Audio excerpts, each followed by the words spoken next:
reason I got into cars and things like that is through my father. He rallied in the 60s and 70s and kind of stopped when my brother and I were children. Stopped competing, but was still involved in events and chairman of the local motor club and clerk of the course on some events and things like that. So we spent a lot of our time going to events in the same way that I now do the same with our family and our children. We go to events, and so I grew up around events really, and as well as the local scene, we did go and watch some of the bigger events. And my love for a 6R4 came from going to see the RAC at Clipston and just hearing those normally aspirated engines, such a different sound compared with the others, all the supercharged and turbocharged cars. That for me, that was the noise for me, and that was the car that was my favourite. And when we were then watching rallycross, effectively once the Group B cars had been banned in rallying, the 6R4s came to the front. They were a very popular car for that, and also very well known with Will Gollop winning the European Championship, and very famous driver, and you know, obviously right at the front there in a 6R4. As I said, my father took us to Clipston to see the RAC, and that's where I first came across the 6R4. And then obviously we grew up then watching rallycross and on Grandstand and on Wildersport and most weekends, and Will Gollop was there up at the front, along with many other 6R4s, but Will was the name that stuck in my mind.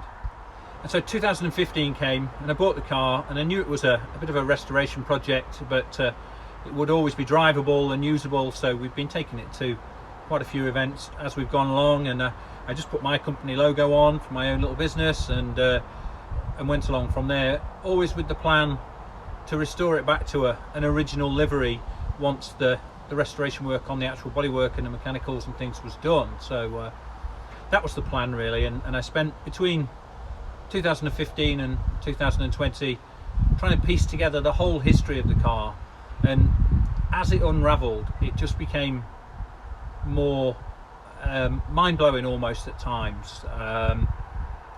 The second owner of this vehicle was Will Gollop, a childhood hero who I'd watched, you know, competing in one of these cars. The car itself had competed in the Birmingham Super Prix, which we'd been to an event again. We went to as a family, something that, you know, Dad would have taken my brother and myself and my mum to, and so it kind of transpired actually that when I was aged 16 in 1988, I'd seen this car race at the Birmingham Super Prix, and that really became the instant choice for delivery. And so we looked around and had to find some logos and found as many pictures as we could to put that livery back. And then sadly during lockdown in April we lost my dad, and we had a bit of a tough time there, and as you can tell, it still puts a lump in your throat. So anyway, whilst during lockdown then, at that time, that was the catalyst to make this car back to something that I'd seen with my dad. And so the livery was put together during lockdown, and that became our little project for the family. And so we spent 2 or 3 months, until around August, I think it was, in the end, when we'd finished it. But we put this car back to a livery that now kind of completes the circle.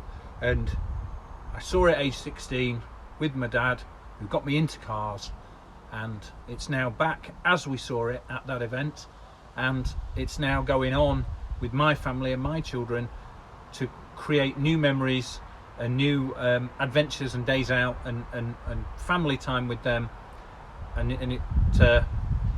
it's going to continue to do that for a long time, because it's certainly not something now that we really would consider parting with.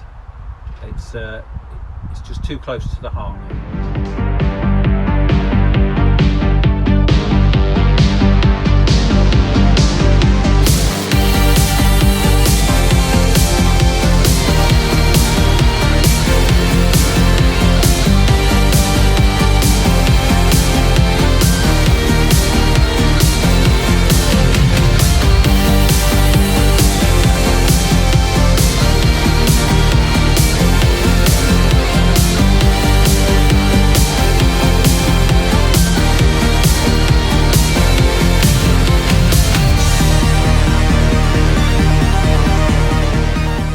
32 years off the age of this car and put it back into the livery it ran, Birmingham Super Prix 1988.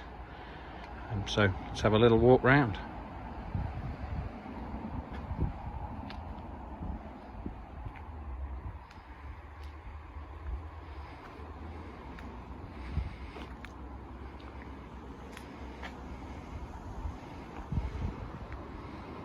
Trying out the wheel fan look on this side.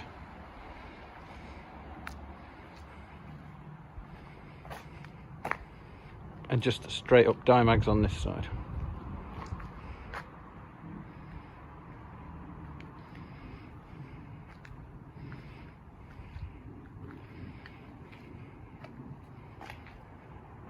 As far as we could manage it, we've got it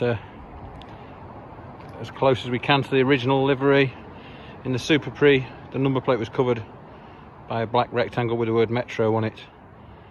It didn't run the aero hot weather mirrors, it didn't have a roof vent, and it didn't have a 6R4.net sun strip. So those are the three bits that aren't original from this livery. The rest, as close as we can get it.